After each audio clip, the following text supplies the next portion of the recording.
Jake, how come you look like you're in like a laundry room wearing your pajamas? And this is a Christmas sweater, and this is um, the bedroom. It's at the Oh, corner right now. so Jake, I'm still a little iffy on this game that you proposed. No, I just said the uniforms are fine. Oh, I meant for next week though. You want to do that? You're okay Oh, with doing that this week? well, that's what I thought we switched it to. That's what it seemed like you wanted to switch to it. Like, I mean, I would prefer to switch it because I just feel yeah, like I mean, I have 3 uniforms ready. I thought that's what you meant. okay. I just like I said, I think we'd all have like very similar lists. My dad, he's like, "Oh, I could pop in and say hi." I'm like, We "You're like one of 3 viewers, so you'll say hi to yourself." should have call-ins. That would be bad.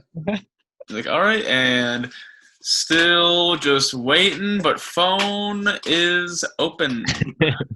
It's just like 30 minutes of silence. It's always Jake's dad calling. Hunter, you about ready to Yeah. spin the records, you know? Rick. Making a lot of Bloody Marys lately. Pretty good. You putting the celery in there? No, fuck the garnish. You put So you're not making Bloody Marys. No, I don't like olives and I don't like celery. So that's just a waste of money and time. So you're making tomato juice with booze in it. And then hot sauce and Worcestershire. You're making Bloody Jakes. Yeah. Hey, if I can claim that forever, I will. Well, you can. You know what else you can claim forever? Being a part of Bro Football Focus. That's a fact. Unless I And, die. Yeah. Welcome to episode 24. I believe we donned it the Darrell Is Reeves. it 24? no Stephon Gilmore. no Marshawn Lynch. no good Charles Woodson. Charles Woodson. episode. Yep. Yeah.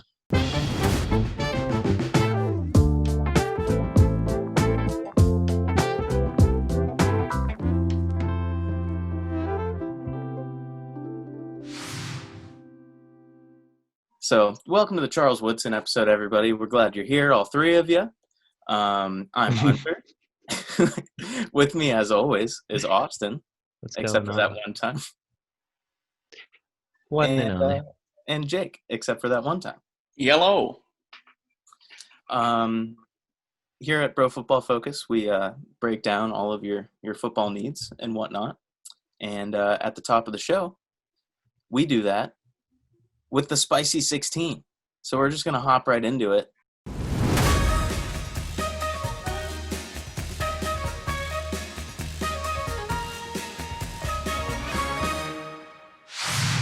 The Bears beat the Buccaneers 20-19. And Nick Foles once again threw out his 9-incher on Tom Brady. Beat him down. In the Texans Jaguars game, the Jaguars handed Deshaun Watson his first win of the season, and the team looked a lot more competitive without Billy O'Brien. The Bengals-Ravens game. The Bengals get titty slapped by the Ravens in a 3-27 loss. The Bengals offensive line allowed Joe Burrow to be sacked 7 times while being hit overall 14 times. This is something that the Bengals need to immediately address with next year's draft, or they run the risk of losing Joe Burrow down the road from injury or from him wanting to be traded. Wow. I don't know about the last part. But Anything's possible. the Panthers took down the Dirty Bird Falcons 23-16. Something's still going on with the Falcons. Dan Quinn not with the organization anymore. Yeah, just bad news over there. Panthers, don't really know much about him. I didn't watch the game, but Mike Davis or Mike Daniels, whoever Christian McCaffrey's backup is, he's been putting up like 23 fantasy points a week. So something is going on there. I watched a Mic'd Up earlier today, and Todd Gurley was dapping up Mike Davis, and he's like, you should have seen the scouting report on you, boy. He's like, they said physical, breaks the first tackle. And Mike Davis, or whatever his name is, he just looks like a complete hoss. Like, he looks like he's built like maybe Mike Tolbert back in the day. I don't know, man. He might be good. Physical Damn. guy. The Raiders defeated the Chiefs as Derek Carr outgunned Patty Mahomes, throwing 3 touchdowns to Patrick's 2. Henry Ruggs looked a lot like Tyreek Hill there in that game, Didn't he only catch 2 balls? but they were explosive balls for 2 ginormous plays. Yeah, what do you know One about was explosive 70 balls? yards.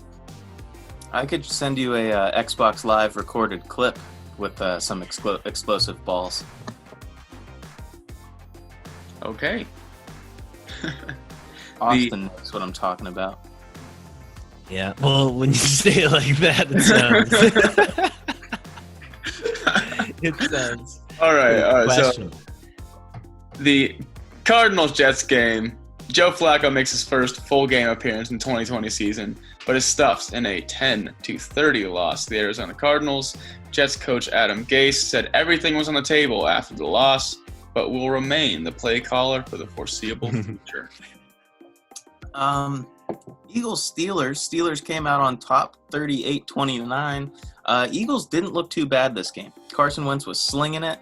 Some no-name wide receiver was putting up fantasy points for the Eagles. But at the end of the day, the Steelers came out on top because rookie wide receiver / tight end, whatever he is, Chase Claypool went off for 4 touchdowns in a breakout rookie game.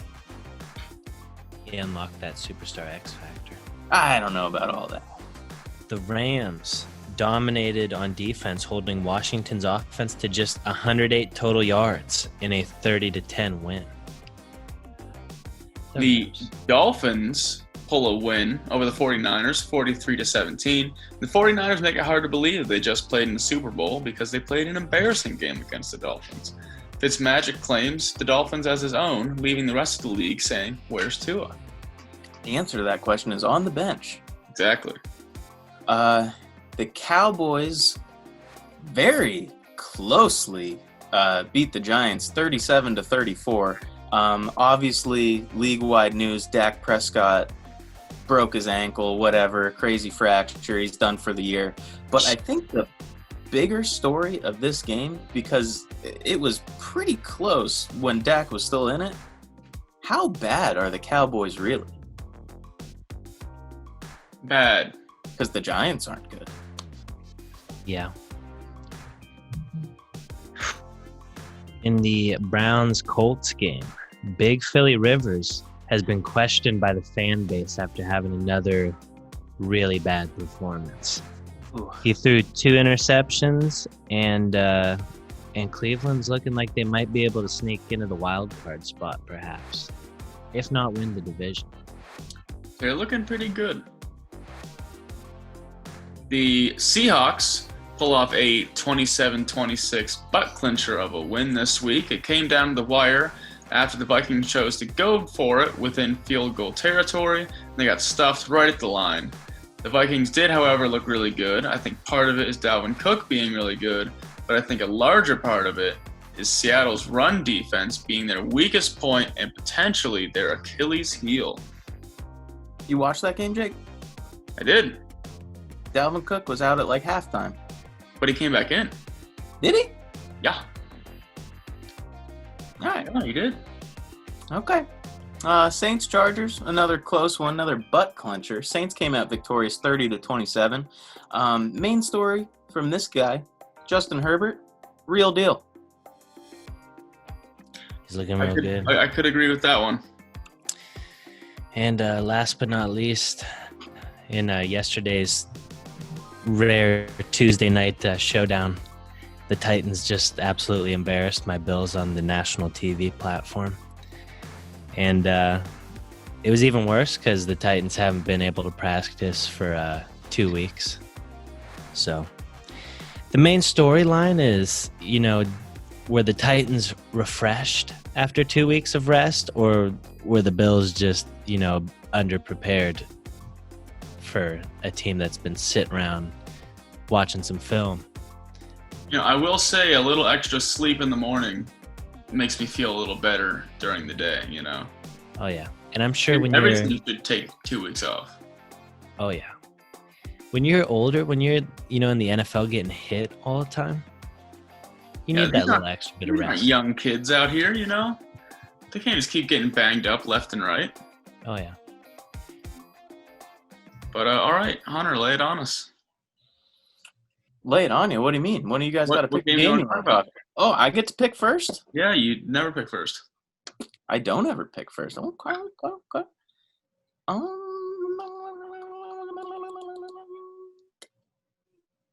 Well, I want to save the Bills game for later because that's a definite topic.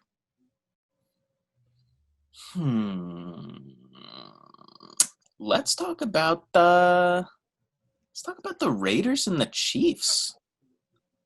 I was driving through the middle of nowhere during this game, so y'all have to fill me in. Okay. Well, I didn't watch it. I mean, I just know that it was obviously a shootout and kind of crazy that Patrick Mahomes lost a game. Like, that guy has been the NFL's like Jesus for the last year and a half. So it's weird to see him not win. Did you watch the game, Austin? I watched bits and snips, and then I watched the recap a couple times. Derek Carr looked really good.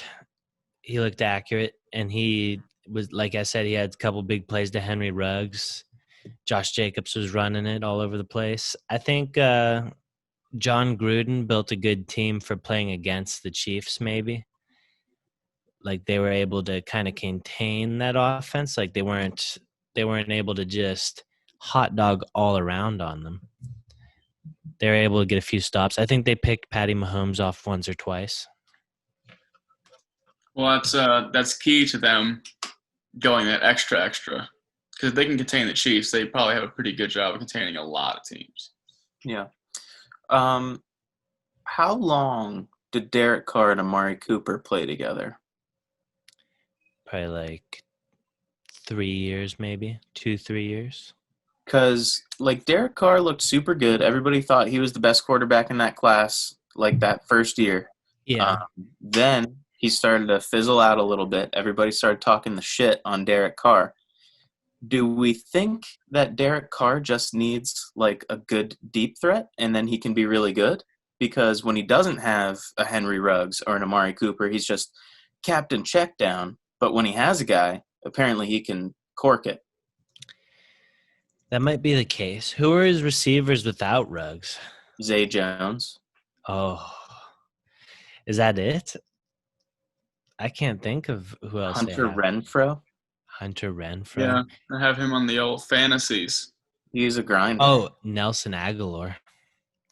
Yeah, I mean, it definitely helps to have Amari Cooper or Henry Ruggs in there for sure.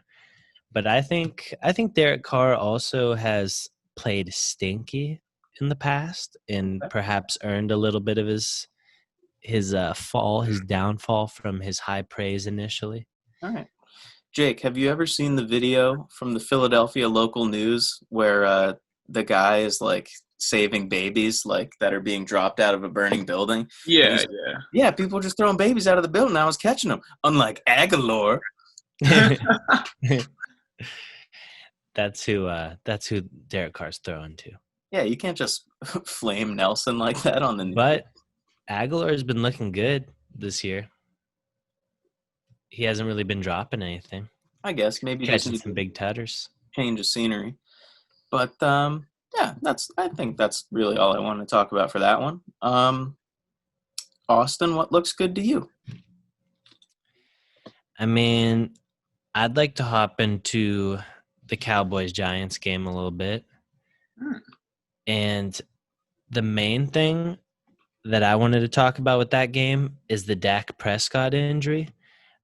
Because when I was watching that game live and my friend like looked over at me, he's like, look at his shoe. Like, did his shoe fall off? And I looked at it and I saw like the little bone like poking through the like sock a little bit, and all the corners were like, oh, and I just knew like. Well, how do you know? Tony Romo thought it was a cramp. I heard Tony Romo say that, dude. I was like, what? What do you mean it's a cramp? Like everyone around him was reacting like they just saw something horrific. I mean, sometimes cramps can be pretty bad. So that's, they see Remember like, when oh my God, Luke wow, he's had really an ass dehydrated. cramp, Jake? Like he must have taken some jacked original formula because he's so cramped right now. Yeah. But also, I just really feel bad for Dak because not only I think he lost his like mom earlier in the year, Yeah. and maybe I think something happened with his brother too. But he like came out before the season and said like he's been dealing with depression and stuff. I could Mhm. just only imagine how bad it would suck that your own franchise kind of bet against you, didn't sign you to a long-term deal, and then you break your like fucking ankle through the skin, bone That's popping out. fucking worse, dude. Now, like during coronavirus, you're gonna be by yourself rehabbing the entire time while Andy Dalton takes your job. Yeah. Like, Does he have a wife? I don't know. I don't think so. I don't think so either. 'Cause I think Dak you will at be least gotta fine. get some hose in that room, or I else he's think, gonna go crazy. I think Dak will be fine. I think he's a strong-willed individual, and if anything, he's gonna hit the rehab super hard, come back better than ever, prove to everybody why he shouldn't have been franchise tagged in the first place. But Yeah, I do you will say I do think- have to retract all those mean statements I said against him now because now I just look like a douche. Yeah, I also think I was negative to Dak in the past, but I think I just didn't know what I had till it was gone. Yeah, so I'll issue sorry. Not to toot my own horn, but I don't think I've ever really shit on Dak. So We'll take it in the archives. We'll have our Reddit fans go through the backlog.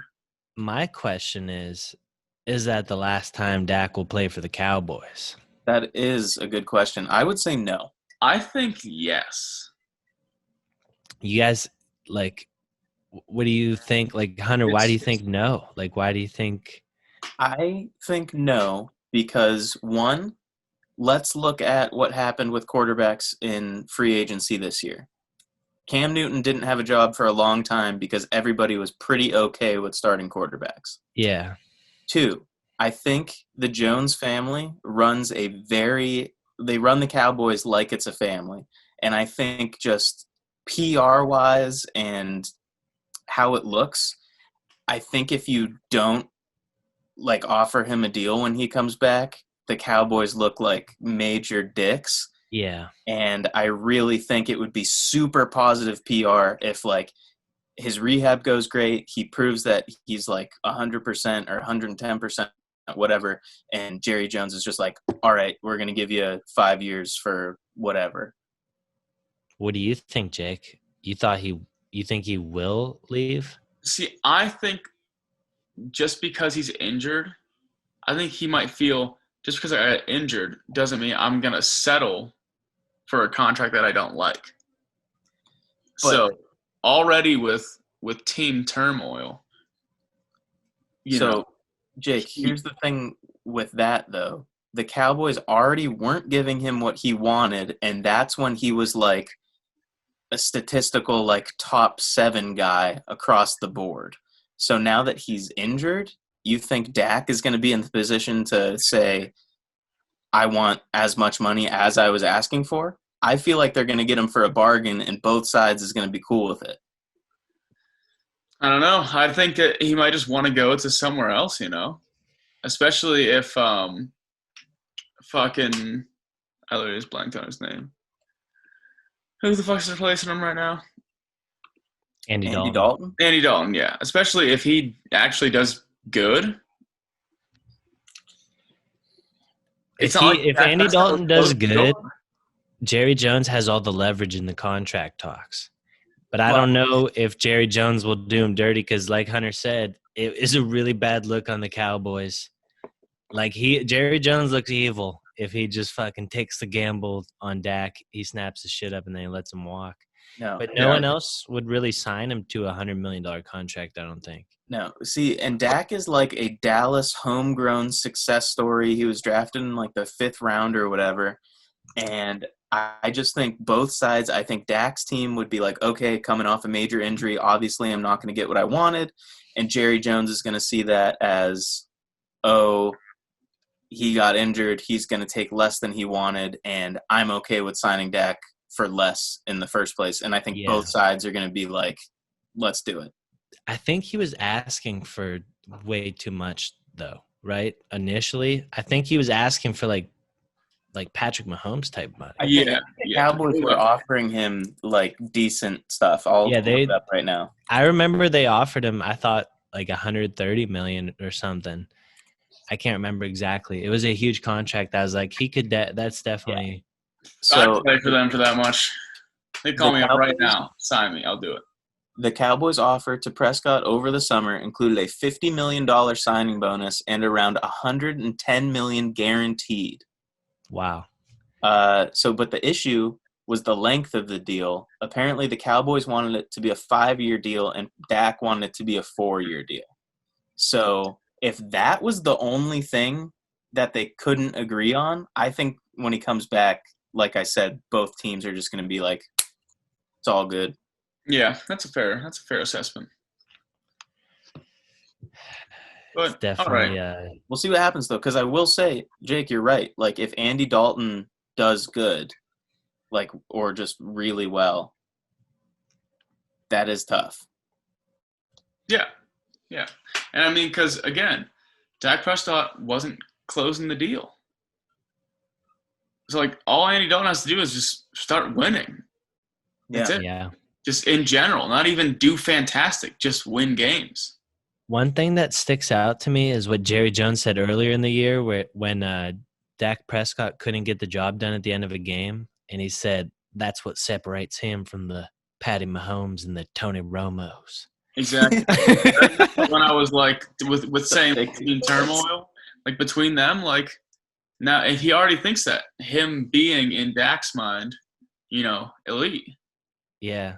Well, I'm saying Jerry's the type of guy, if Andy Dalton has a Tony Romo or a Patrick Mahomes type win, I think that might change Jerry's whole attitude. Feel the deal. But all right. What do you want to talk about, Jake? Yeah, the game I want to talk about is pretty much one of the only ones that I saw with the Seahawks Vikings. I think the call at the end might not have been super accurate, but everybody was already kind of off the field, so they were like, fuck it. Well, walk us through it, Jake. What happened? I don't want to give any misinformation. The Seahawks-Vikings game. Yeah, I didn't I saw a little bit of that game, but I didn't see the whole game. I definitely saw DK Metcalf looking like an absolute monstrosity. Yeah, he's really, really good. And he's really large. And yeah, he's a big-bodied individual, as some would say. Yeah. All of like the clickbait articles I've seen this week are like, is there a new top wide receiver in the NFL? Click, see who it is. And it's always DK Metcalf. Yeah. I mean, he's just built like a superhero, so. Yeah, I don't crazy to me how in like the NFL draft, I feel like him was just like a pure case of like overanalyzing stuff, because college tape's good. Dude is faster than everybody, bigger than everybody, and stronger than everybody. But the issue was why he slipped to the second round is because his cone drill time was like one of the worst of all time. But like, if you just need a dude who's like 6'5" or whatever DK Metcalf is to run in a straight line and beat a guy and catch a ball, he doesn't need to change direction. So like, I don't see how DK Metcalf slips to the second round. I mean, if you just watch the film, in college, you could just see like he was a disgusting wide receiver. Everyone thought he was going to go like top 10, especially when he ran the 4.3. I wanted the Bills to take him because I thought the Josh Allen cannon deep threat. I wanted the Jags to take him. Everybody wanted DK, dude. Everybody wanted DeQuavius Cornell Metcalf. Yeah. Yeah, so there was a call at the end of the game that they ruled as a fumble, Kirk Cousins' fumble. Sorry. The on-field ruled it as an incomplete pass but it got turned over as a fumble in the Seahawks' favor, and it was really kind of questionable. The Vikings choose to go for it when they're in field goal range to put them ahead, but they were like, no, we want to seal the fucking deal. Like, we want to bury them.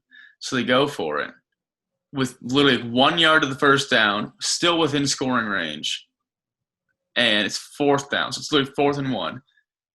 If they get this first down, they're going to score. And it would have to be a miraculous stop after this play. Play happens. They just do a quick dive to the right, gets stuffed right at the line. And as I want to say, this is, what's his name?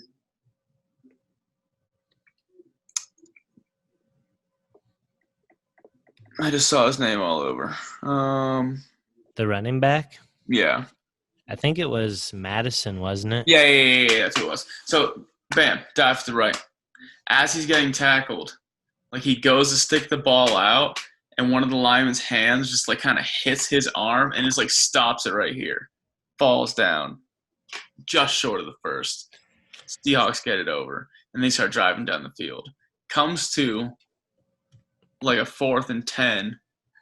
DK Metcalf pass, gets the ball, gets the first down, finishes the drive out, and then they won.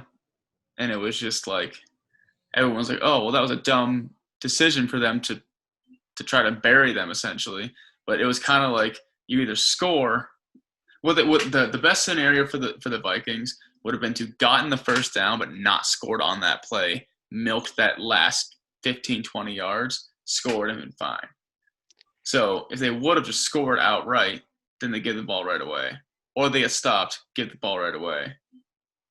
If they kick a field goal, they give the ball right away. So it was kind I of heard some people saying that they went for it on 4th because the Vikings kicker has been really bad all year. And I mean, that very well could be it. That very well could be it. Also, I've seen a lot of memes about the run that if he would have cut it to the right, there's like a giant gaping wide open hole that would have been an easy touchdown. Like, yeah, no, there was plenty of running room, but like it was just went like right off tackle. Yeah. Got stuffed. I mean, when it's 4th and 1, you're not even looking for that gaping hole. Like, you're just trying to pound it in. Yeah, you're literally just like, all I need to get is 1 yard. I'm just going to fucking gorilla through this shit. You're fucking biting down real hard on your mouthpiece, trying to get it in there. But I will say, it is Seattle's, I want to say it's their like nose guard or defensive tackle. I think is, Demontre Moore. This dude is a fucking monster. He had so many goddamn tackles at the line in the backfield. It was insane. For Seattle? Yeah. Demontre Moore. Never heard the name before. Do we have a new superstar on our hands, Jake? When it comes to Haas's, I think he is a higher caliber Haas. Wow. We'll have to do a deep dive into Jake's film vault. Jake's Haas film breakdown. Jake's film vault would be segment. It's like the Dan Orlovsky film vault. Deion Sanders. Dan Orlovsky sucks. Yeah, Demontre Moore. He's a real stud, huh? Real stud muffin. From what I saw. How big is he, Jake? Huh? He is 6'5", 260. Nice. That's a prototypical defensive end size. Yeah, position defensive end. Looks like he went to Texas A&M. Drafted in 2013. For Haas's. Myles Garrett. Yeah, he was eating up. But yeah, I mean, I just if I had to do a Super Bowl projection, I think Seattle's at least making it. Wow. Yeah. Yeah. Seattle is Jake's NFC lock. Let's give our quarter season Super Bowl picks. Quarter Mine is Green Bay, Kansas City.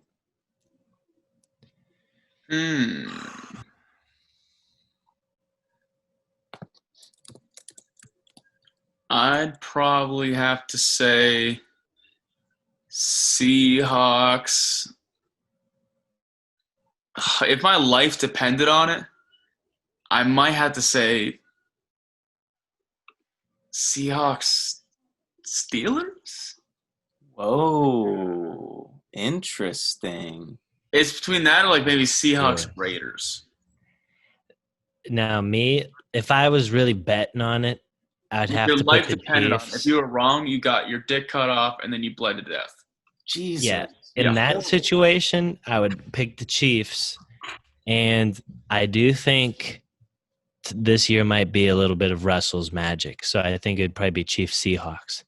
But I wouldn't count out the Titans or the Packers for that matter. Yeah, the Packers have a very good chance as well. My dark horse for the NFC is the Saints if Drew Brees goes down and Jameis Fresh-Eyed Winston gets in the game because he's been watching some film. That would And be I think, in HD this time. yeah, HD film. 2020 Vision Jameis on the Saints with Sean Payton drawing up the plays instead of Bruce Arians, who's producing all kinds of picks with even Tom And- Brady. Don't you think it's a little coincidence that he now has 2020 vision in 2020? that might Kanye be 2020. a coincidence. Damn. That's all I'm saying.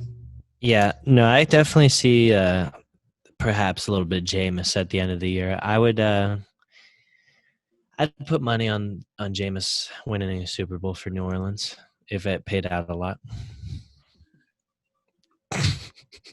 Only if it paid out a lot. Yeah.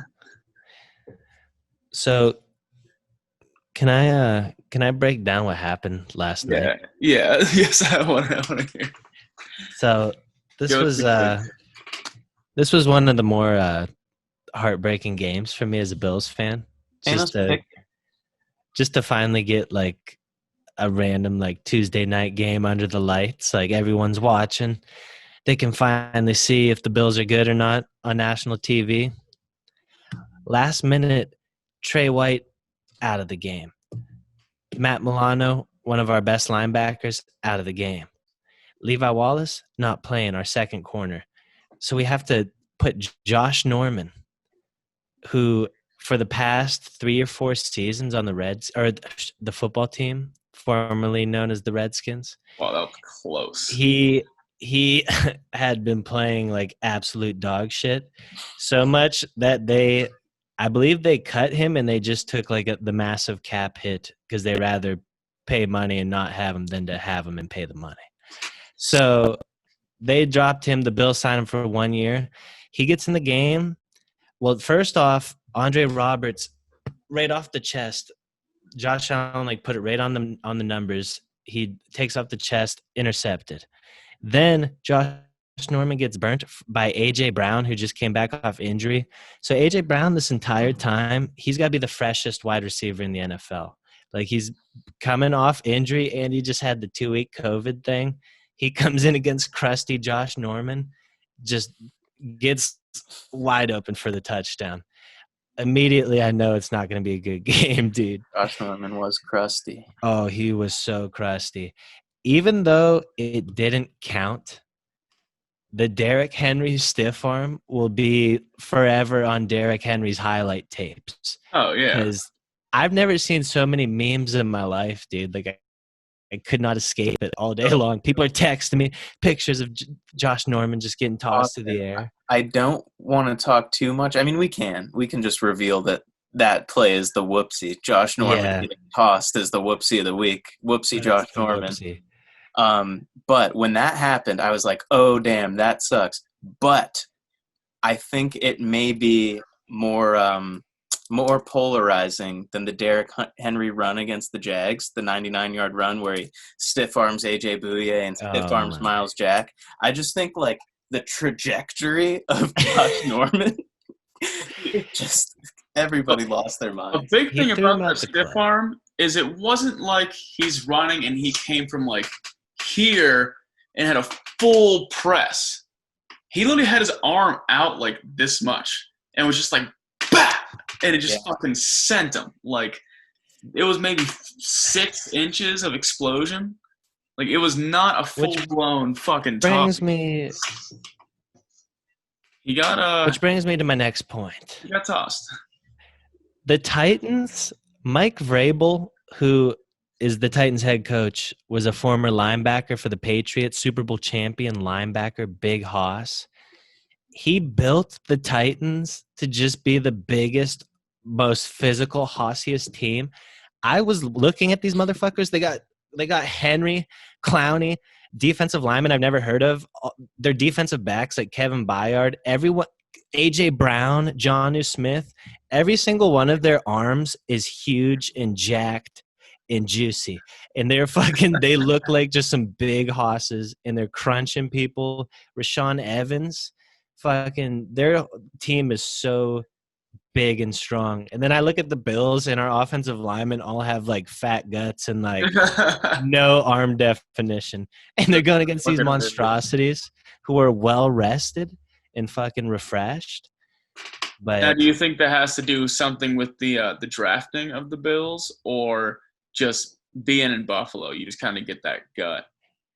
I think we just have a bunch of fat, unathletic linemen, which just might be, what they're looking for in linemen. But I know for a fact that the Tennessee players, Mike Vrabel definitely, like, they have to pass an eye test to get on his team, I feel like. You think he's creating the team in his image? Yes, I do. They all look like him, dude. They're all big and strong like him. They just fucking run. They consistently just run the ball, even if it's not working and Derrick Henry's just getting a couple yards. Then they do the play action, and all of our linebackers come in because they got to get ready to stop Derrick Henry before he gets going. And the next thing you know, A.J. Brown is cooking up one-on-one with Josh Norman's old ass, just wide open, dude. Is like, and the thing is, the Rams did the same thing against us. So the Bills need to do something. They need to sign like Snacks Harrison or some big, fat, mean hoss with some muscle and some strength, dude. Okay, so Austin, let's say the Titans and the Bills have to play again in the playoffs, okay? I think once Trey Day is back, that's a different game because Trey Day and Matt Milano. Yeah, well, mainly Trey Day because if AJ Brown is covered, I think that game is a lot different. And Matt Milano like shuts down tight ends. If Jonnu Smith it was literally play action to AJ Brown was the main issue. So I think you're right with Trey White. I think it'd be a lot closer, but just like. And Derrick Henry only had like 57 yards or something like that. It's not like he went off, but it was just the consistent running and then the play action getting us. And I think the reason why I think Matt Milano would have a big impact are like backup linebackers. When they did the play action, they all got sucked in, and we run a zone. So the middle of the field, if they get sucked in and you run a zone, the middle of the field's wide open. They hit it like 10 out of 10 times. It was so bad. Jeez. But it was just – I just am not looking forward to Sunday when the Bills play the Chiefs, because if we don't have Trey White back and we don't have Levi Wallace, who Levi Wallace isn't even good, but he is by far our second best corner. Like, our cornerback depth stops at Levi Wallace. Then it goes immediately to Josh Norman. Teron Johnson's all right, but he's like a small slot guy. But I just don't see like Tyreek Hill, like Travis Kelce. If we don't get Matt Milano back, Travis Kelce's going to have a day too.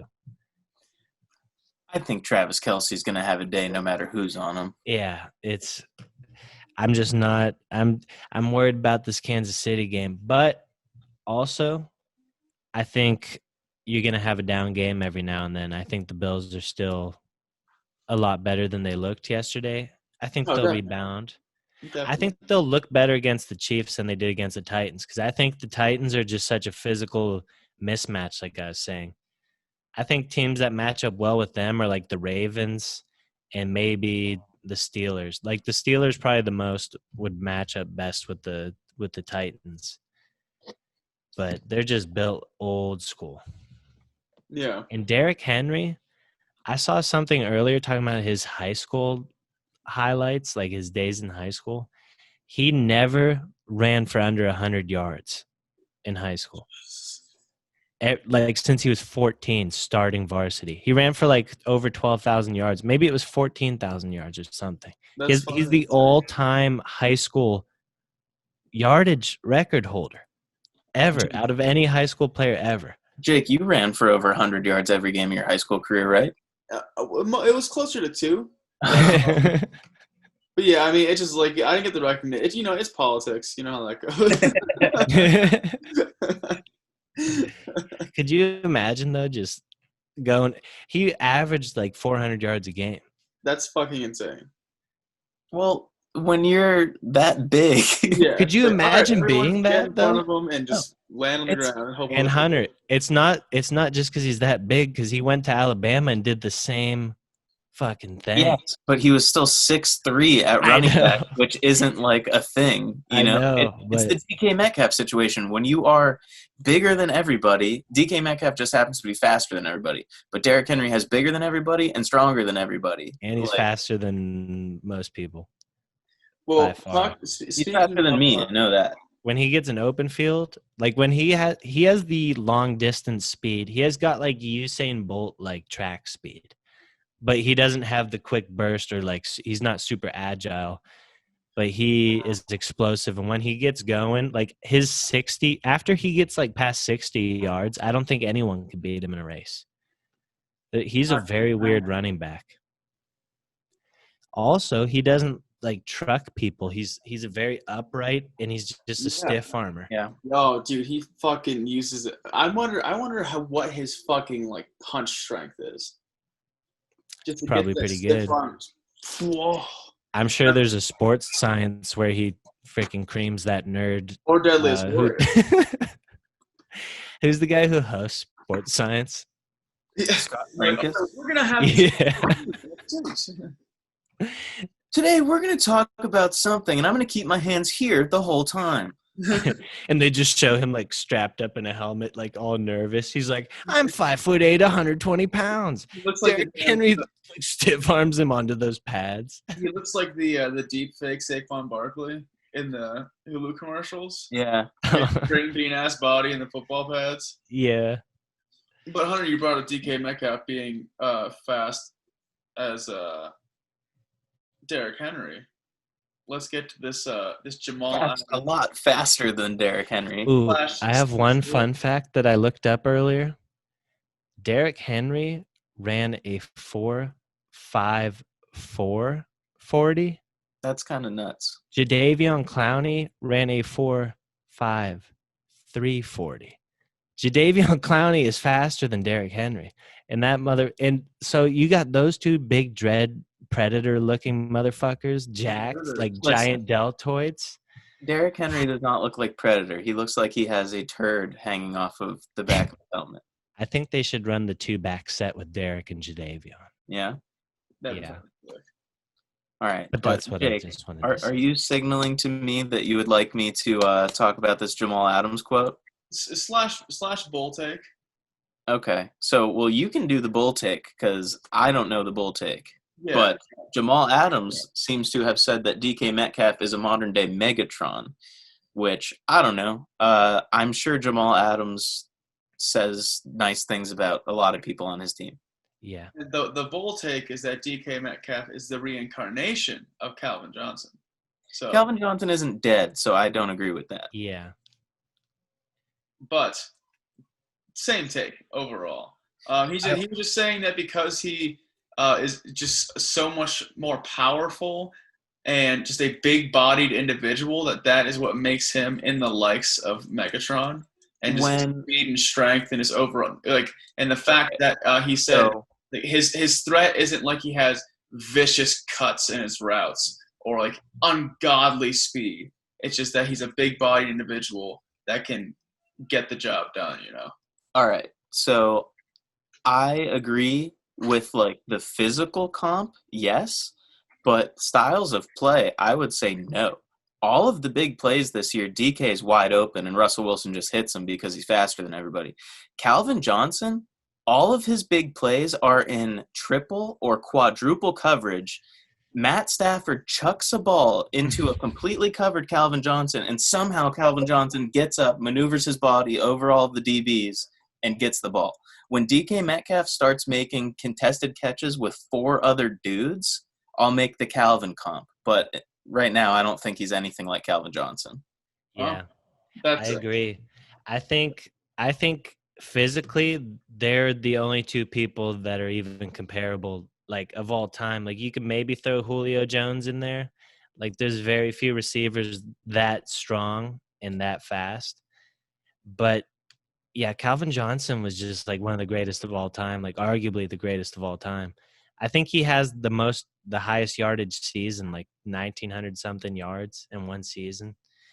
But Megatron, like he could cut on a dime and he could fly through the air, make one-handed disgusting catches in traffic. Like Megatron is a whole different beast than DK Metcalf. But I think DK he can high point a ball, he can catch in traffic. Like he's got all that he's got all that ability, but he doesn't have the it factor that Calvin had. The I think all-time legend. Yeah, DK has an it factor for sure. Yeah. But like I said, until I see him making contested catches on like a regular basis, like Calvin Johnson is the reason why Chris Collinsworth says stupid shit like even when he's covered, he's open. Like that's because of Calvin Johnson. Yeah. Now, do you think the DK stands for Donkey Kong? No, it stands for Darnell Quintavious. It doesn't. I don't know what it stands for. Maybe Diane Karen Metcalf. That might be it. Diane Karen. He does kind of look like a Diane Karen. Our social media team's looking up what it means. Yeah. So we already pretty it's Decalen Zacharias. Oh, how could I have not gotten that? Interesting. We already got the Dak injury out of the way. So, Le'Veon Bell. We kind of talked about Chase, too. Yeah, we did. I mean, I think anything that needs to be said about that is Chase Claypool had a big day. I don't think ever in his NFL career he will ever have a better game than that game. No, he was in the free agency because he had like 45 points or something in fantasy. He was in the free agency for me to pick up, and it was like I think that was an outlier, you know? Yeah. Wow, you guys are haters. I think every game after this point will only get better for him. So by the end of the season, he's going to be scoring 100 fantasy points. Yeah, I mean, from what I saw last night or this last weekend, I think the sky's the limit for him. Wow. See, I think there are some downtown Yinzer towns that believe that wholeheartedly. Absolutely. Trench definitely believes that. Yeah, we have to get Trench on the show eventually for some in-season takes because Trench's out of the season takes were very cold. Yeah, Trench just in general was a cold personality on the show. But, he was actually one of our fan least favorite from just a view standpoint. Yeah, absolutely from a view standpoint. But speaking of cold stuff, Jets organization kind of chilly right now. Le'Veon Bell, word had it yesterday, Jets were trying to trade him. Nothing materialized, couldn't get anything for him. Dude is cut, and he's currently a free agent. I think Le'Veon Bell, after Jamal Adams left, was the best player on the Jets. So I think he's definitely going to get signed somewhere. Hopefully. If you guys had to pick one team that you think, Jake, same scenario, if you're wrong, everything gets snipped. What team is Le'Veon Bell getting signed to? You're first, Jake. Betting or should? Not who you want it to be, who is going to sign them? Who's going to sign him? Holy fuck. I could see the Giants signing him. I think that's crazy. You think he stays in New Jersey? He's already there. I think that's wild, but okay. I Austin, think the what about you? Giants are definitely a possibility, top 6. But my favorite, the one that I would bet on the most, I think, and I hate to say it, but I think it might be the Kansas City Chiefs. Wow, really? I don't think Clyde has the explosion. I think he makes the first guy miss every time, but I don't think has the explosion, and I don't think he's been what they thought he'd be in the past game. And I think Le'Veon Bell, I've seen him run like goal line fades and go up and get it. Like Le'Veon Bell could play receiver if he wanted to. Yeah. I think Le'Veon Bell was he- Christian McCaffrey before Christian McCaffrey. Yeah, and he just doesn't have that speed. But if you put him on that Chiefs offense, they would be even more unstoppable, I think. And I think I think whoever signs him, they have to pay him like a minimum or whatever. But I think the Jets still have to cover the rest of the salary. So I don't think it'll be a big purchase. So I think anybody can pretty much get him. So I think number one option for me is the Patriots. That would be I sweet. could see that happening. Number two option for me, where I think, like, if I'm this NFL GM, I'm making it happen because I think it makes the most sense. Do I think it's going to happen? Probably not. The Detroit Lions. The Lions running back carousel. Oh man, you add him in there with Adrian Peterson, Kerryon Johnson, DeAndre Swift. Yeah, dude. I could see it.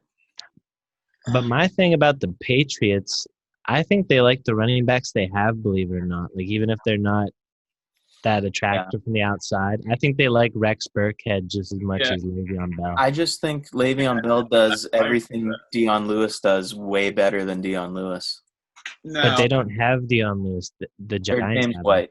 Yeah. You know. But I think Bill Belichick is a big James White guy. And Probably. I think after his, tragic family death accident, I think they're probably gonna ride or die with James White there. now strictly storyline. Do you guys think there's any chance he goes back to the Steelers? Not this year. I think he burnt those bridges, kind of. Didn't he talk a lot of shit? I don't think he burnt bridges necessarily. Not like AB burning, but Yeah. I think he was just making raps instead of going to training camp. yeah. But I don't see him doing it with James Conner. And who? Benny Snell? Yeah. Benny Snell did with Steelers' offensive line. I think that might be why people think Le'Veon is good. Like, you put anybody behind the Steelers' line and they're scoring 20 fantasy points. I mean, maybe the Steelers want to give him another shot, especially if they don't have to pay the whole contract. Yeah, that I would be could see really it. interesting. James Conner does have glass bones. I've also heard that maybe the Bucks would be a good landing spot because Tom Brady likes receiving backs, and he literally people are like, "Oh, Ronald Jones," or Rojo's the guy. but these are big hosses. These are not good, smooth, fluid pass catching running backs. Maybe even the 49ers. Because Raheem Mostert still isn't reliable again. He was their number. Yeah, he is. I'm pretty sure.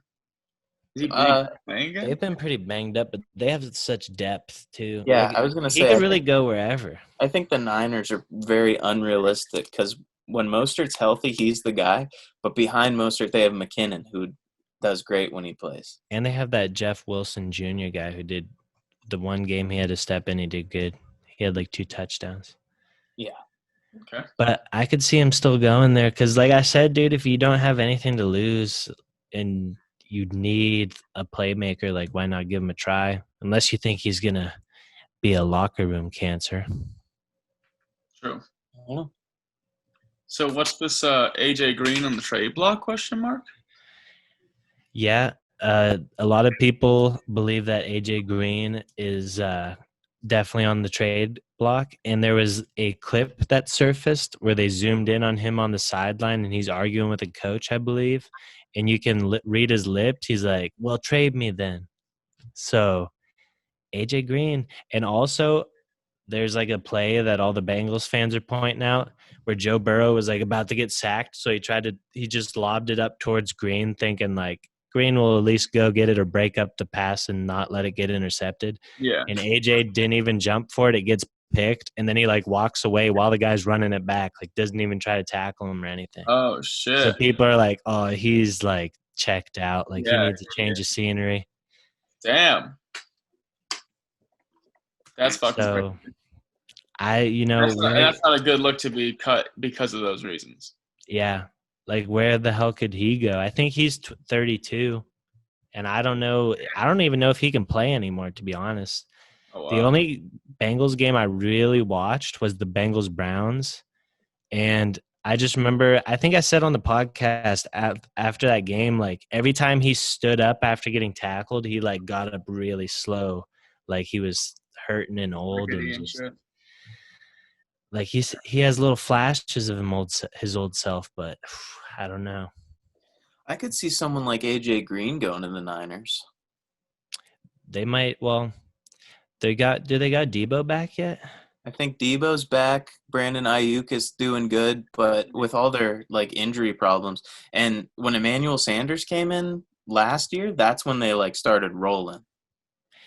But when I watched them, they were just going like they were doing sweeps like left and right with Samuel and Ayuk. I wonder how if they would just put AJ Green in and like take and just run like with Kittle, run like a 3 wide receiver set and start trying to air it out with Jim. I don't know. Or what if AJ Green went to the Packers? Oh, Ooh, that'd be interesting. that would be interesting. Definitely. Maybe an Aaron Rodgers would approve of that move. Like Aaron Rodgers probably wants AJ Green over Valdez Scantling. And Alan Or- Lazard. Yeah, or Alan Lazard. But he would never say that, I don't think.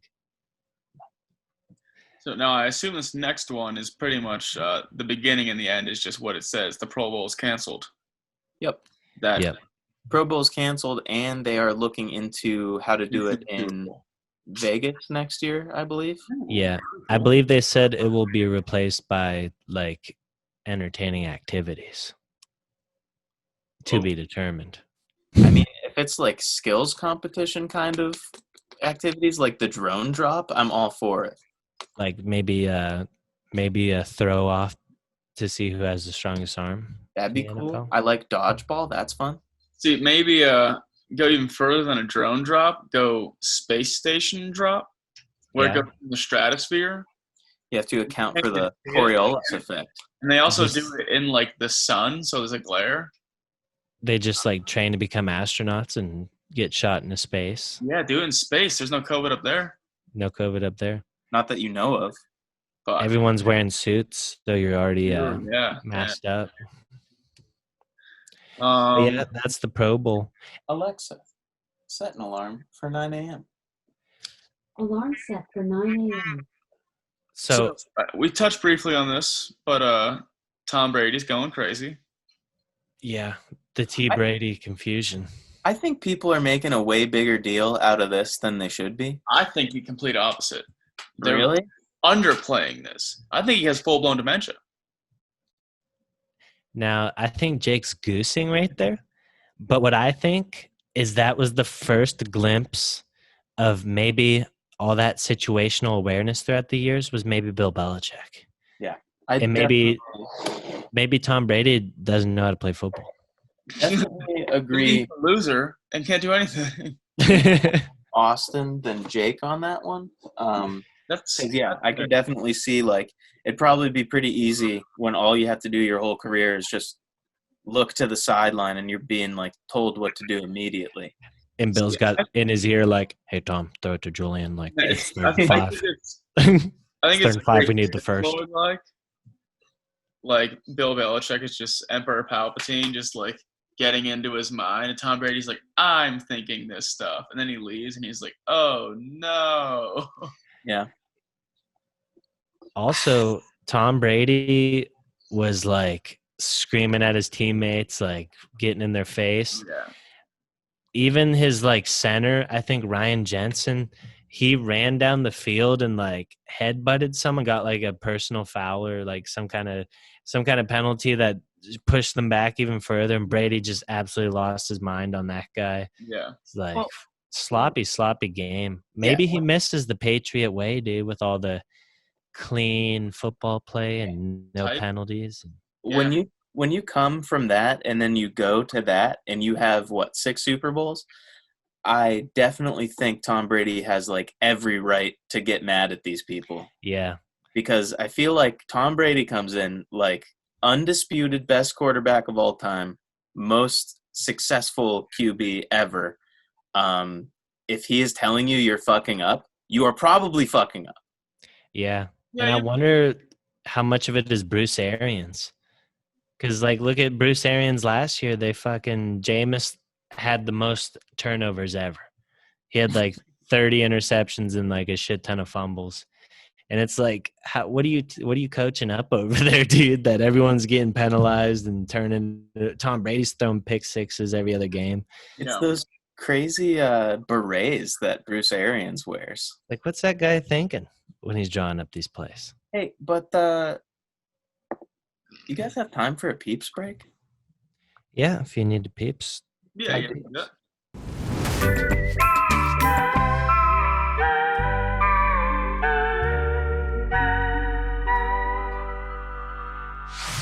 Next one up is Todd Gurley's back / arthritis gone, or is Todd Gurley back / is his arthritis gone? Not is Yeah. his back gone. Is Todd Gurley back? I don't know about you guys. I would say probably not, and his arthritis is still pretty good. I haven't See, really watched many Rams games.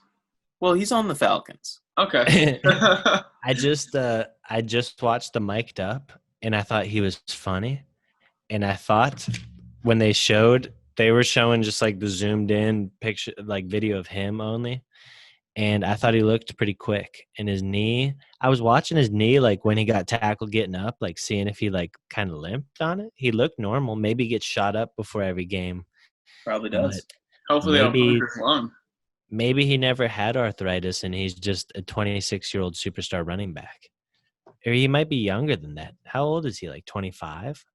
Maybe. He's surprisingly young for how much shit he's done. I don't think his arthritis is gone. He had over 100 yards and 2 tutters. Wasn't one of them just like a long run though? It was decently long. It's probably like 30 yards, I think. I don't know. But Jake, do you think he's back? I haven't seen him play much, so I'm gonna say yeah. Yeah, he's back. Haven't watched a lot of Rams Guaranteed. games. Can we get a Um, big graphic that says Jake says Todd Gurley's back? Jake certified. Posted He's back. Posted on social media. So what's this Michael Thomas practice situation? What's the sitch? He was John at practice, dude. Yeah, Mikey T was covered up by Chauncey Gardner-Johnson's. Was it and really Chauncey? It was Big Chance. And- In our fantasy football group, I said Chauncey just out of nowhere. Oh, I thought you read the article. No, I Oh, guessed Chauncey because he's I like that name. So I did a little more research on the Twitter, and Michael Thomas has always been like a practice guy who, like, at Ohio State, he would apparently shit on Eli Apple in practice and like whip the ball at his head after he caught it and say like, recruit a corner that can guard me, or like shit like that. So he's probably eating up on little Chauncey Gardner-Johnson's and talking shit and whipping the ball at his head. And then I think they got in a fight, and apparently Sean Payton or like some of the coaches tried to break it up. I think Sean Payton said it earlier today in the interview. He said that he had him sit out in the game because of the fight situation. Yeah. But apparently it's because he was like yelling at the coaches and like not listening to them. Tried fucking So- Sean Payton's wife. They gave him the old conduct detrimental to the team. So Think you're bigger than the team you're not, buddy. yeah, you can sit the fuck down and we'll win without you, dude. We'll have we'll have Taysom Hill get in there and run one in. That's interesting. I didn't know. Drew this. Brees can't throw it to you 40 yards down the field anyway. Yeah. Well, you think your slants matter that much? We'll still win. All right. So And you know who will win with? Chauncey Gardner-Johnson's. I feel bad for Casey's fantasy team because he hasn't had Michael Thomas for a while. But Well, he also didn't set his entire lineup, which I think should also be the whoopsie of the week. that's because he said he had no players and everybody was on a bye. But as we all saw me tell him, pick up some dudes in free agency, bub. Yeah. I did look, and he had like maybe 7 or 8 people out, so he would have definitely had to drop some starters. So I understand. If Jake can set a lineup every week, Casey should be able to set a lineup every week. Yeah, it's true. Yeah. They are about the same level. But let's roll through these guys quick. Are you talking the schedule changes? Oh, I didn't realize these were changes. Yeah. These are schedule changes. So very quickly, Broncos at Patriots will be Sunday, week 6. Chiefs at Bills will be Monday, week 6. Jets at Miami move from week 10 to week 6. Jets at Chargers move from week 6 to Sunday, week 11. Jaguars and at Chargers move from week 8 to Sunday, week 7. Chargers at Broncos move from week 11 to Sunday, week 8. Chargers at Dolphins move from week 7 to Sunday, week 10. And Dolphins at Broncos move from week 6 to week 11. What caused all that? All the I think it's how, like, and this is the one thing that props to the group in charge of this, because like even when the first like, oh, Steelers can't play Titans, it was like I figured like, oh yeah, you just like move their bye real quick, but it was like, no, you move their bye, but then also Ravens lose a bye some random week, Yeah. but then like the second round of, oh, they can't play, it has to be rescheduled. one game moves, you got to move like that. Like making things move around. I've always thought the NFL schedule makers were impressive with how they can literally schedule so many different schedules and have all those bye weeks built into it. It's pretty crazy. Yeah. And they're taking into account like TV rating times and stuff, like different like coast times. So the preview for week 6 with all those games was wrong. Do we want to add? Well, it was wrong. It was from last week or 2 weeks ago, actually. Oh, faulty link. Huh? Yeah, throw one in there, H-Dog. You on there? No. Yeah, I must have had a faulty link. You had an FL. Type in week 6 matchups. Yeah, it was not correct. Do do do do do do do do. Do-do-do-do-do. It's like when someone just got drafted music. Hunter, tape? What's the sports science guy's name again? John Brinkus. John Brankus. We should see if we could get him on the cast or get a cameo. That'd be sweet. I don't know if sports science is a show anymore, so John Brinkus is probably chilling. He probably has. One job is done. He's probably unemployed. He probably has the sports science mansion. Julio Jones has the wingspan the entire side of a barn. All right, there we go. It's in. Yeah, I grabbed the wrong picture last time. So Hill is faster than a speeding bullet. I will say, even though it's probably going to be the Steelers with the win, I am excited for the Steelers-Browns game. That's definitely something I want to see because I would love to see the Browns win because I just know our whole friend group would just blow up. I would love to see the Trench G-Man reaction. yeah, I would like to see reaction. the smug look wiped off Trench's face. Yeah, Trench is smug. Trench has been very smug about football for years. Trench has a smug mug. And he's always trying to show me his like Super Bowl DVDs he has and making me relive the glory of all the Super Bowls. But I don't want to. Yeah, I mean, other than that, I'm really not. There's not many games that jump out to me. Maybe Packers Bucks. Yeah, I was going to say Aaron Rodgers. really tickles my taint is the Washington football team versus the New York Giants. Who do you think comes out with that one? Washington? I think That's Washington Washington. does because I see Oh. those D linemen eating up on that stinky Giants line. Yeah. Speaking of Washington, we didn't talk about Alex Smith playing an NFL football game. Yeah, Yeah, how about that? that's scary. Good for him. Did you watch the fucking aftermath of that? Mm-mm. He got sacked probably 8 times. And I'm talking like Aaron Donald like diving at his legs, like smashing him. It was so That's scary. scary. But I think he probably has confidence in his leg now. Yeah. If you Now can that he's- stand Aaron Donald, you're probably good. Yeah.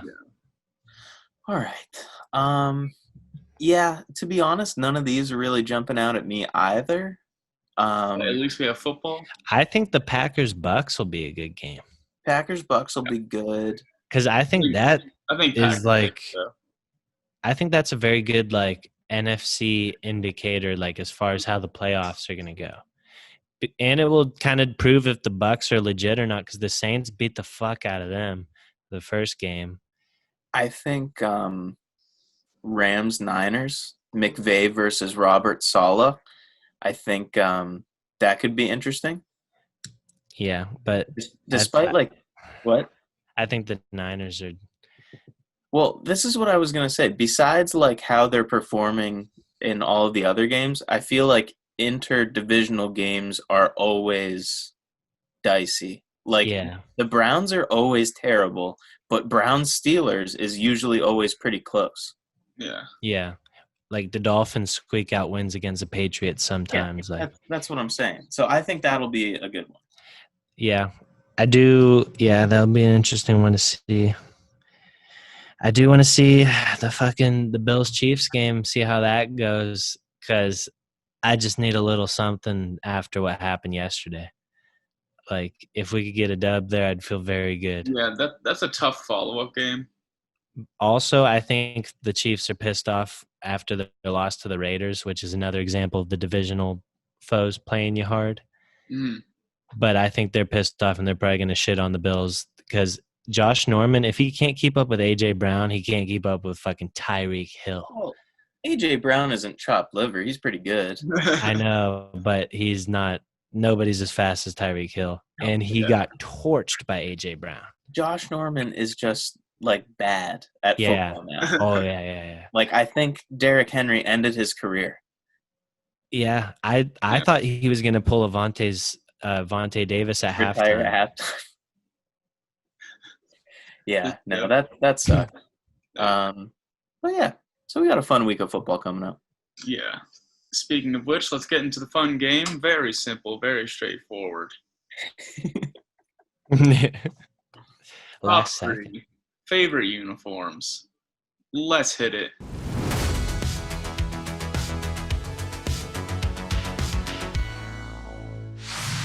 Hunter, me, Austin, Hunter. Number 3, favorite uniforms. I want to start off with an honorable mention to the Buccaneers creamsicle uniforms. I think they are fun. Start But with an honorable mention before anybody says anything. Yeah, what I- if that's someone's number one? Yeah, what the fuck, dude? it probably is. It probably is. But I couldn't add them to my list because I feel like in practical like game day, I think they look bad on the field. But if you just saw a picture, it's like, oh, sick. Like I just think that much orange is a bad look. But the pirate guy, instead of just like the skull and flag, way better logo for the Buccaneers. That's your 3 is a pirate guy? No, that's on the creamsicle uniform. So that's your 3. okay. No, It's pre-3. my number 3 is the early 2000s Tampa Bay Buccaneers uniforms with red tops and pewter pants, because I think that pewter color is one of the most unique and coolest colors in the NFL color scheme, and I'm glad that they kind of brought it back this year. I'm detecting notes of Warren Sapp Yeah. and maybe even Josh Freeman. Warren Sapp, some Trent Dilfer, maybe. Okay. Some, Maybe Derek Brooks. one of the Barber brothers, Ooh. You talking Rondé? probably whichever one was on the Bucks. A But little bit of the Rondé. that's my number 3. Maybe even young Gerald. So my number 3, and this is because I saw them live and I liked them a lot. They made me feel good. I'm going with the Patriots' new uniforms. Solid dark blues You from saw top the to new bottom. uniforms live? Not, I mean, on the game, not live and in person. Jake's Not home. usually You saw them on TV. On live TV, yes. Okay. I saw it live time-wise. When But you say yeah, I I mean, saw them live, yeah. I guess you're right. That was a Jake went to Foxborough during COVID I and saw them fucking live on witnessed. TV. Yeah, you know what? Fuck you. Okay, so yeah, it's just the Patriots blue on blue with a little bit of red. It's just classic, America colors. I like the mostly dark uniforms. Solid choice. Can't go wrong with those. Pretty good. My number 3 is the Bills all red color rush uniforms. I Those are dope. just always thought they're dope, and I think they should just wear those all the time. I don't Every really. game. I think they should, like the home games at least, like wear the red jersey. It looks pretty cool. Red jersey, white pants, or just the all red. It definitely looks cool and it looks intimidating. But then maybe it gets the Bulls fired up, and Yeah, then you it get looks bull fast. lashed all game. It looks fast. I do want to say I think some point after this we should do a worst uniforms game because I think that would be fun. Yeah, or Yeah, the definitely. silliest uniforms. Yeah, silliest would be good. We could put the Bucks creamsicle uniforms on there. We could put the Steelers Bumblebee uniforms. Yeah, I mean those could. I wouldn't put those on the worst. They're not as bad as people make them out to be. Silliest.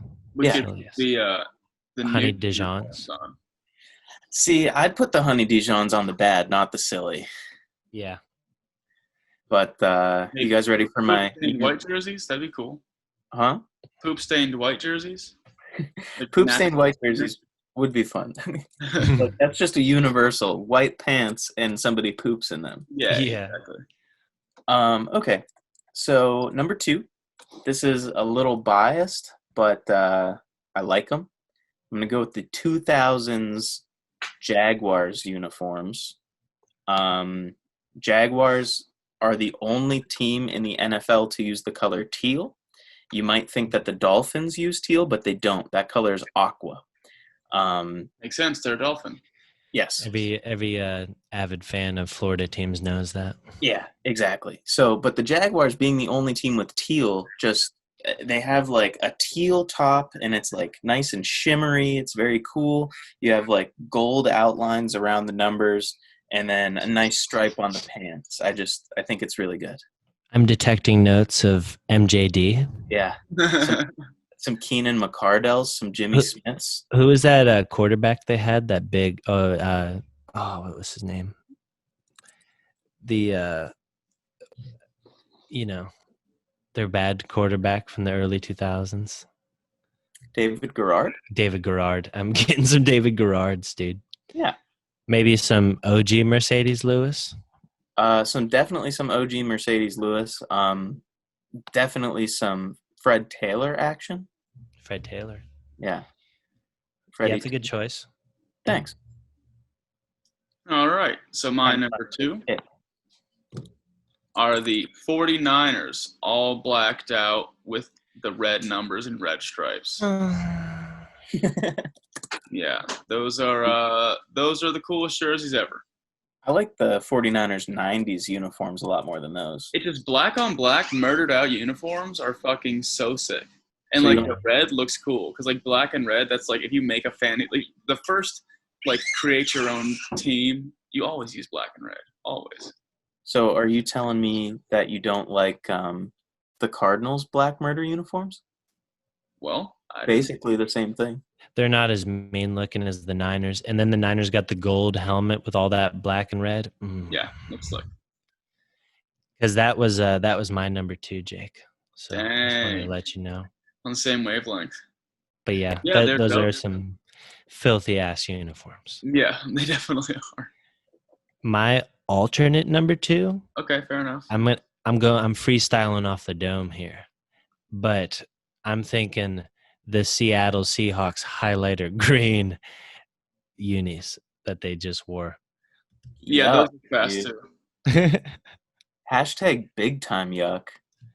It makes me feel like I'm watching like not an NFL game. The Seahawks have like a kind of like a collegey vibe to their uniforms. Hmm. I like the Seahawks like OG uniforms where there's like a light blue color and the Seahawk like wraps around Oh, to the back really? of the helmet. You're talking about like when the Legion of Boom first formed and Beastquake happened? No. Or are you Those talking were- about I'm talking like Brian Bosworth. okay. Yeah, like the very, very like classic. Yeah. I could see that. That was a good uni. Yeah. But those aren't the highlighter greens, dude. Yeah, the highlighter greens are pretty crazy. They're definitely like a create your own team type bullshit. Oh yeah. All right, Hunter, And that could have saved Jameis Winston's career if he would have been able to see his receivers down the field. If you put him in some highlighter greens. the safety cone orange. So this is number 1. Yeah, numero uno. Okay. What So- you got for us? My number 1, well, I'm still trying to find a good picture of these Jags uniforms, but my number 1 favorite uniform of all time Yeah. is the 80s home Dolphins uniforms. Finkel or Einhorn? Yeah. I'm a big fan of the aqua color. I like the aqua top with the white pants. I like the original Dolphins logo a lot. That doesn't look like a whale. But I think the coolest part about the uniforms is just a little splash of orange in the pants. Yeah. the splash of orange in the paint. A little splash of orange. Those are probably the most iconic uniforms of the 80s. Damn it.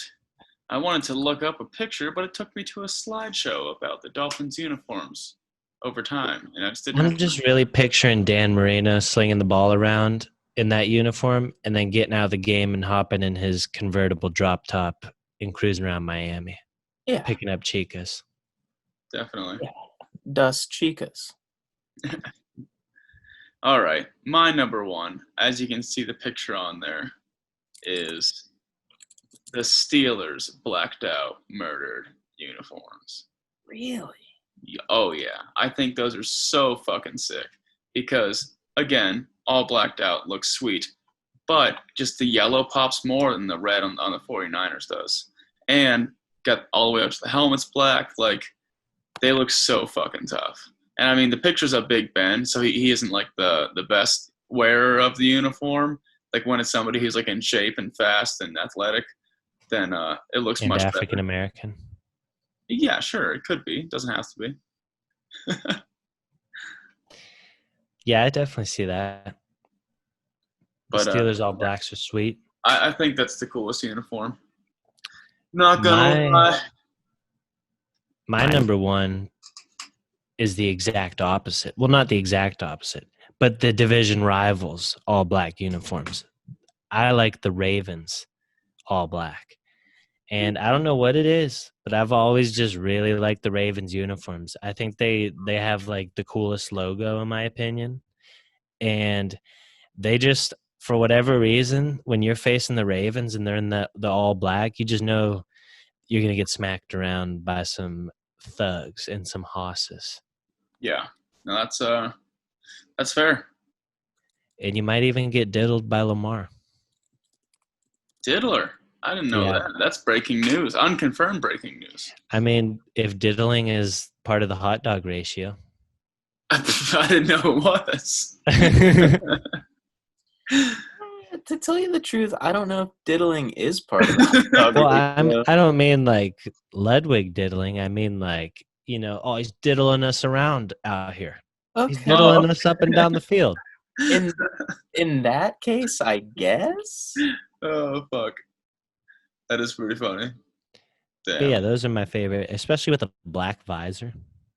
Oh yeah, Slap yeah. a I mean black the black visor visor on the makes All everything Blacks. better. But Yeah, all right. Black- Well, yeah. I mean, I'm Black- sure this will be an easy one for people to relate to on the old Instagrams.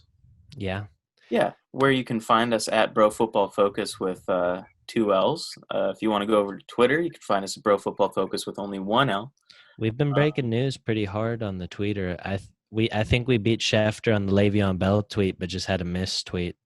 Had a Yeah. misspelling of Le'Veon. Spelled Le'Veon wrong, but we did get the information out first, which is what's important. Yeah. So if you guys won't get us there on the YouTube with your subscription and your likes and your comments, we'll just get there by breaking hot scoops on Twitter. Yeah. If you want your scoops broken 10 to 14 seconds in advance with Adam Schefter and from unreliable sources, we're the place to follow. See, I think to get an even bigger jump on the takes, we just kind of start assuming these takes that are going to happen. Like, we'll take our best educated guess and just kind of tweet some shit out. And be like, What did we say That's last perfect. week? We said something about Julio Jones potentially being on the trade block. hey, I mean, that's still like not necessarily impossible. I don't and think. even Yeah. the thing is, if we aren't right that week, we just let it ride until it happens, and then it looks even better. It could happen 3 seasons from now. We'll be like, see, look, we said 3 years ago he was on the trading block. Yeah. They're like, they didn't even know yet. You say enough stuff, you'll be right about something. Exactly. We just say everything possible. Hunter, did you say your number one? Yeah. Well, your number one was the Dolphins? Yeah. You got a problem with that? No, I was just wondering. I didn't remember you saying it. Well, I did. All right. That does it. It's another Yeah. in the books. 24. Uh-oh. Oh no. Who? We need a 25. Richard Sherman. Richard Sherman. Yeah. See us next week on the Richard Sherman episode.